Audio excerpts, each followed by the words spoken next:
Hey guys, and welcome to another episode of Just Another Tuner. Today we are not going to be working on the Mazda. I know you guys are probably sad, but we will be working on our daily driver and Uber car.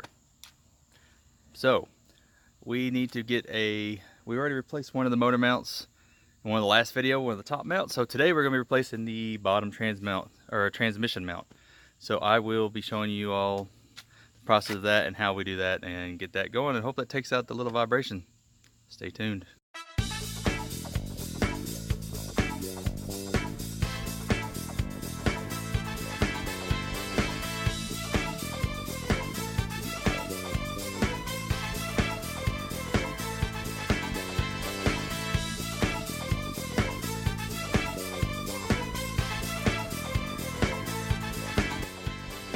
Okay, so now that we got this awesome, beautiful car jacked up in the air for us to be able to get, underneath it, we're going to start by getting underneath there and going and taking off the old mount.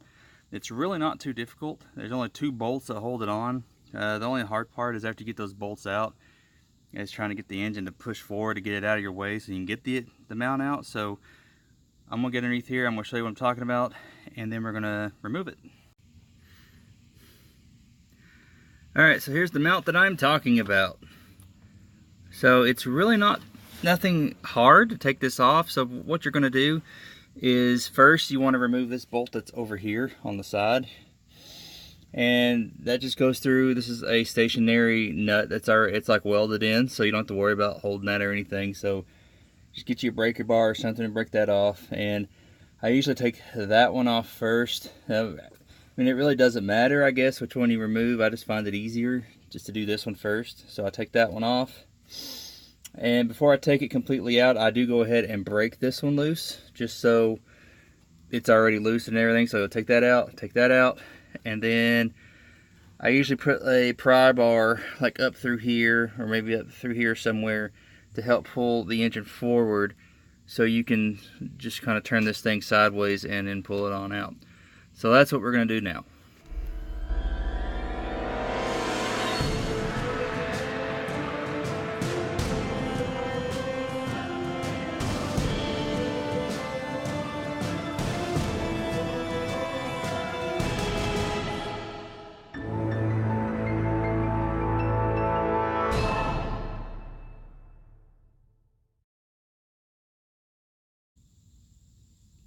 Before I take this thing completely off, I wanted to show you how loose this is. So look how easily I can push this up. I believe this is why I've been getting a lot of that vibration. Like it's pretty wore out. So I just wanted to show why I'm replacing this mount, along with that other mount that I replaced. I guess the video came out about a month or 2 ago.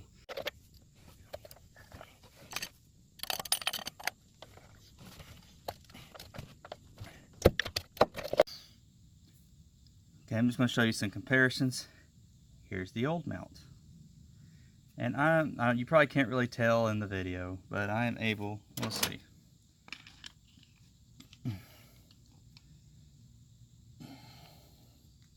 Look how easily that moves.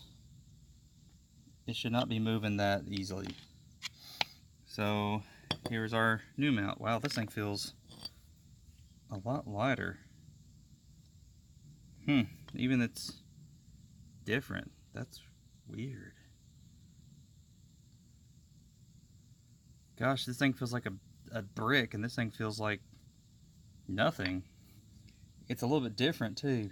See, look, like this one looks like this from the side, but this one's actually stamped with a Ford emblem, and this one is not. Very strange. Well, no, wait. It does say Ford Motor Company right there. Interesting. But here, we'll do a little flex test on this too. See, it has a little play, which it's supposed to have a little play. So this one seems like it's in a lot better shape. We actually pulled this from the junkyard yesterday. So yeah, it looked like it's still in pretty good shape. It looks fairly new. So we're going to get this bad boy installed, and it's just the reverse process. So We're gonna speed this next section up too and show you what it looks like and all that stuff.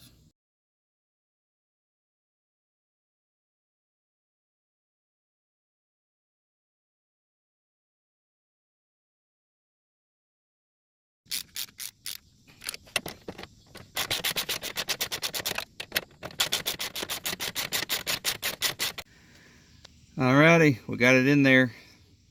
Like I said, it's just 2 bolts, and the bolt I used a half drive, or I think it's a 13 millimeter, either one.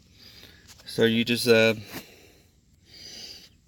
that bolt right there and take it out. Undo that bolt right there and take it out. And as you saw, I put a pry bar, or I use my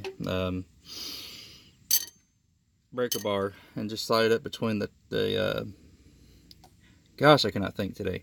Slide up through here, and then you just pull it forward. And then as you pull it forward, you can wiggle and get it out and then put the new one in. The transmission mount's pretty easy. It's nothing too difficult. It's a little bit easier than the top mount. But, alright, well now we're going to get in the car and we're going to see if this made it better.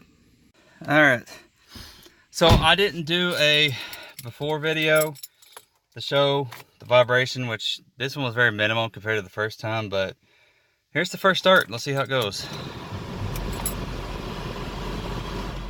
Turn that air down some so you can actually hear me. It does feel a little different. Not gonna lie. Alright, let's take this thing for a test drive here. Backing out of the driveway here.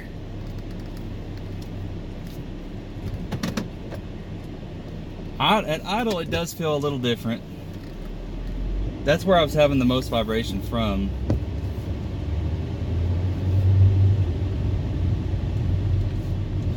Excuse my sweatness. It just got done raining, and of course it cools down when it rains, but then it gets really humid here after the rain quits. So it don't matter what you're doing outside, you just... Okay. We're gonna get out of my neighborhood here and get on a main road, and we'll see how it feels. It already feels better. I can tell that it's not vibrating near as bad down at the bottom.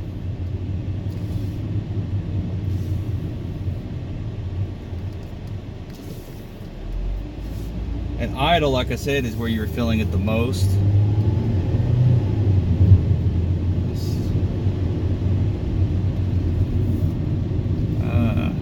Yeah, alright, let's get up here at the stop sign here and we'll see what it feels like.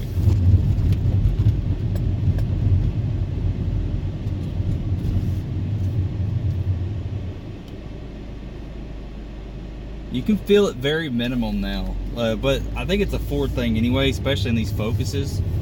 I've been in other Focuses where it still has that little vibration feel. It feels a lot smoother in the acceleration. Okay, yeah, this thing's driving, feels a lot better than what it did. Well, alrighty, I think we fixed it. Our daily driver and Uber is coming along fantastic. So, with that being said, I need to talk with you guys about this particular car. So, this is my daily driver, and it's also my part-time Uber vehicle. And I am all open to suggestions onto what else to do with this car for Uber purposes. Like, I don't know if I want to go crazy drastic or just do, you know, subtle changes in here or whatever, but I mean, it's pretty basic. And the only thing I've done so far is I put some seat covers on because the back seat was it was stained up and the stains weren't coming out. So I put seat covers on. Other than that, that's pretty much it. I haven't really done anything else except just mechanically wise, just try to get it, you know, rolling smoothly, running smoothly, everything like that. So, leaving it up to you guys. You tell me, give me some suggestions on what I should do to the Uber car. And by the way, just for reference, if you need to look it up to see what kind of car it is or whatever, because I know I've mentioned it before, but this is a 2005 Ford Focus ZX4 SES. And yes, all that is the title. I'm gonna say that one more time because for those of you that aren't familiar with Ford, why they made it such a big long stinking name, I don't know, but it's 2005 Ford Focus ZX4 SES. That's the model. So look it up, 4-door, non-hatchback. Look it up, see what you think, and comment below with some suggestions of what I should do. But as always, thank you very much for watching. Thank you for the support of the channel, and promise you next video is going to be working on the Mazda again. And just a little update on the Mazda while we're here, since I'm just now thinking about it. I have been driving it around a little bit this weekend, and it is starting to run a little better, but we still got some tweaking to do. So that's what's going to be in the next video. That's what you can expect. And if you are new to the channel, welcome.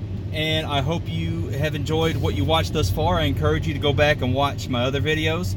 Also, if you haven't subscribed yet, please go ahead and click that subscribe button for me. That will be greatly appreciated. All right, it is over. It is done. I am out of here. And Juan Bayous, later.